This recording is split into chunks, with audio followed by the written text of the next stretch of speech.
Hello students, मैं उदय सिंह एक बार फिर से आपके साथ हाजिर हूँ अपना नया टॉपिक लेकर। और आज मैं आपको पढ़ाने वाला हूँ भाषावाद और क्षेत्रवाद। क्या है भाषावाद और क्षेत्रवाद? ये भारतीय संविधान के सम्मुख एक चुनौतियों के रूप में हम इन्हें पहचान सकते हैं। भाषा और क्षेत्र को लेकर जो भावनाएं उग्र हुई हैं, उनसे भारतीय संविधान और भारतीय संविधान में जो मेंशन है, हमारी जो अखंडता का जो सिद्धांत है और जो हमारी एकता का जो सिद्धांत है, उसको किस प्रकार आघात पहुंचा है, उसको किस प्रकार चोट पहुंची है। आज इस चीज को हम अपने इस चैप्टर में कवर करने की कोशिश करेंगे। और ये हमारे चैप्टर होंगे क्षेत्रवाद से संबंधित और भाषावाद से संबंधित। तो सबसे पहले हम इनका अर्थ जान लेते हैं कि क्षेत्रवाद का अर्थ क्या होता है। देखिए, क्षेत्रवाद का अर्थ होता है जब कोई व्यक्ति या व्यक्तियों का समूह किसी क्षेत्र विशेष के लिए अपनी ज्यादा भक्ति प्रदर्शित करे बजाय पूरे राष्ट्र के या पूरी राष्ट्रीयता के। यानी कि जब कोई व्यक्ति किसी स्थान विशेष के लिए ज्यादा इंपॉर्टेंस रखे बजाय पूरे राष्ट्र के लिए। फॉर एग्जाम्पल, जैसे कि भारत में महाराष्ट्र एक स्टेट है। महाराष्ट्र में जो मराठी हैं, वो महाराष्ट्र में जो मराठी हैं, वहां के जो लोकल रेजिडेंट्स हैं, मराठी जिन्हें हम कहते हैं, वो मराठी अगर महाराष्ट्र को या मान लीजिए महाराष्ट्र में भी एक क्षेत्र मान लीजिए जैसे कि मुंबई को अगर विशेष स्थान दें अपने दिमाग में बजाय किसके, राष्ट्र के, पूरे देश के, तो ये क्या होगी, एक क्षेत्रवाद की भावना होगी। समझ में आ रहा है आपको? इसका सीधा सा कॉन्सेप्ट किससे है? भूमिपुत्र की अवधारणा से है। भूमिपुत्र की अवधारणा से है। भूमिपुत्र का मतलब क्या होता है?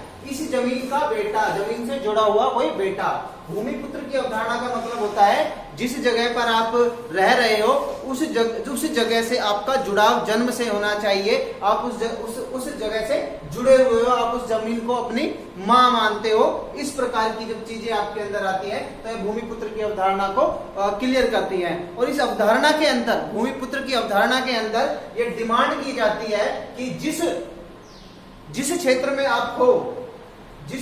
आप हो, जहां के आप रहने वाले हो, जिस क्षेत्र या स्थान के आप रहने वाले हो, उस स्थान और उस क्षेत्र में जो जीविका के साधन हैं, जो संसाधन हैं और जो रिसोर्सेज हैं, उन सब पर पहला अधिकार किनका होना चाहिए?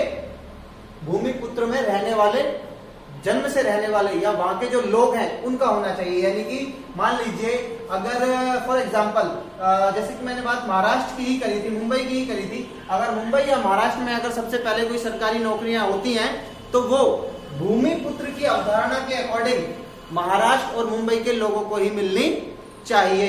अगर उनसे बचती है तो किसी दूसरे को देनी चाहिए। ये जो भूमिपुत्र की अवधारणा है ये क्षेत्रवाद से जुड़ी हुई है। और क्षेत्रवाद में यही होता है कि अपने क्षेत्र को, जिस क्षेत्र में वो रहते हैं, अपने क्षेत्र विशेष को बहुत ज्यादा तरजीह देना।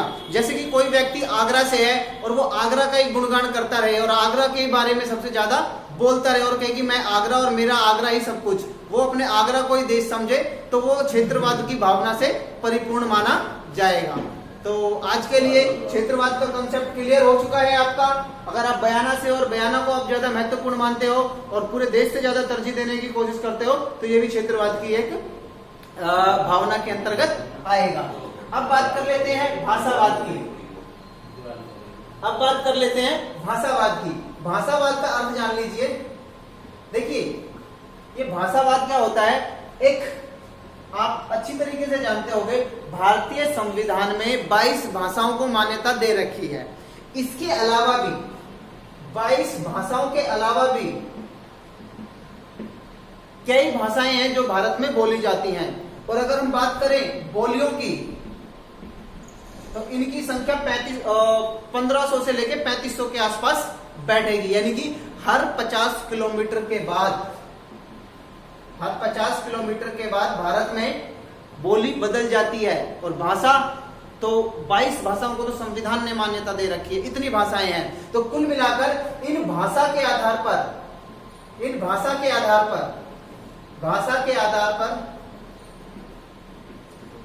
अपने आप को अन्य लोगों से अलग मानना क्या कहलाएगा? भाषाई रूप से अलग संप्रदाय। ठीक है, जब भाषा के आधार पर एक व्यक्तियों का समूह अपने आप को अन्य व्यक्तियों के समूह से अलग मानता है तो वह एक भाषाई रूप से अलग संप्रदाय माना जाएगा। इसकी समस्या यह है कि भाषा के आधार पर जब देश में अलग अलग समूह निर्धारित हो जाते हैं तो उनके अलग अलग आर्थिक हित होते हैं और वो उन हितों को पूरा करने के लिए वह अलग अलग संप्रदायों के आधार पर अलग अलग राजनीतिक और आर्थिक हितों की मांग सरकार से करते हैं, जो अंततः देश के लिए विखंडनकारी साबित होगा। ये इसलिए भी महत्वपूर्ण है कि हमें अपने देश को एकता और अखंडता के सूत्र में पिरोकर रखना है। तो हमें ऐसी भाषाई आधार पर जो संप्रदायों को अलग करने की जो बात है उन मांगों को खारिज करना पड़ेगा। क्षेत्रवाद के आधार पर जो क्षेत्रों को विशेष तरजीह देने की जो मांग उठती है उन मांगों को कम से कम किया जाएगा। हमारे अंदर क्षेत्रवाद के स्थान पर राष्ट्रीयता की भावना को प्रज्वलित किया जाना चाहिए। हमारे देश में राष्ट्रीयता की भावना को प्रज्वलित किया जाना चाहिए। हम राजस्थानी, हरियाणवी, महाराष्ट्रियन या यूपी वाले या आगरा वाले या बिहार वाले ऐसे शब्दों के बजाय अगर हम अपने आप को भारतीय कहलाना पसंद करने लगे तो ये किसकी निशानी होगी? ये निशानी होगी भारतीय राष्ट्रीयता के सुदृढ़ीकरण की और उसके एक तरीके से मजबूतीकरण की ये निशानी होगी। तो लेकिन हम कहलाने क्या चाहते हैं कि मैं महाराष्ट्र का, मैं हरियाणा का, मैं पंजाब का, मैं कर्नाटक का, मैं केरल का, मैं तमिलनाडु का, हम लोग ऐसा करते हैं। लेकिन होना क्या चाहिए? We all are Indians. देखिए अमेरिकन का क्या है, अमेरिकन में ये भावना कूट कूट कर भरी पड़ी है।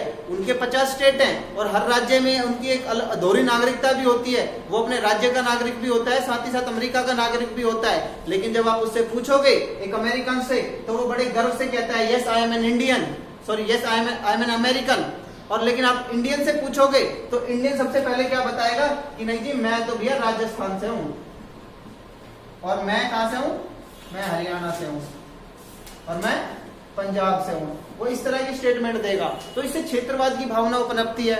और ऐसे ही भाषा का कॉन्सेप्ट है। अगर भाषा के आधार पर जो प्रॉब्लम्स हैं उनको सॉल्व नहीं किया गया तो भी हमारे देश में समस्याएं उत्पन्न होगी। इसकी सबसे पहली समस्या कब हुई? इसकी सबसे पहली समस्या जब हुई जब हमारे देश में राज्यों का पुनर्गठन होना था। उसके लिए जो भाषाई आधार पर सबसे पहले मांग की गई उससे हमारे सामने समस्या उत्पन्न हुई। और ऐसी मांग दक्षिण में सबसे पहले स्टार्ट हुई और श्री रामल्लू ऐसी मांग करते हुए कि भाषाई आधार पर मद्रास को अलग राज्य घोषित किया जाए तमिलनाडु से, इस आधार पर श्री रामल्लू ने अपनी जान भी दे दी एक अपना अनशन करते वक्त। और उसके बाद जो फजल अली आयोग था उसके आधार पर जो भारतीय राज्य थे उनका पुनर्गठन भाषाई आधार पर कर दिया। अब इसके बाद क्या हुआ? भारत में भाषा के आधार पर राज्य बनते चले गए, जिनमें एक एग्जाम्पल सबसे पहला वही है, तमिलनाडु से मद्रास को बाहर कर दिया और आंध्र प्रदेश बना दिया गया। इसके अलावा जैसे कि फॉर एग्जांपल नॉर्थ बेल्ट में एक बड़ा एग्जांपल देख लीजिए, 1966 में भाषा के आधार पर ही पंजाब से हरियाणा को अलग कर दिया गया, क्योंकि पंजाब में पंजाबी भाषा वाले लोग थे और हरियाणा के कुछ क्षेत्र में वहां पे हिंदी बोलने वाले लोग थे। तो भाषाई और क्षेत्रीय आधार पर जो इनकी भावनाएं जो होती हैं उनका अंततः निष्कर्ष यह निकलेगा कि राष्ट्र टुकड़ों में विभक्त हो जाएगा अगर इन भावनाओं को ज्यादा भड़काया गया तो, इन भावनाओं को उग्र रखा गया तो ये भारतीय संविधान और भारतीय शासन के सम्मुख चुनौती है कि वह इन भावनाओं को कम से कम छोटे से छोटे दायरे में सीमित कर दे या इनको खत्म कर दे, अन्यथा हमारे देश के लिए यह एक चुनौती के रूप में उभरे हुए हैं, जो कि बहुत एक विकराल रूप धारण कर लेंगे भविष्य में। तो इनको हमें रोकना होगा। ठीक है, आज के लिए इतना ही काफी है। कल मैं आपको नेक्स्ट चैप्टर पढ़ाऊंगा। ठीक है, थैंक यू।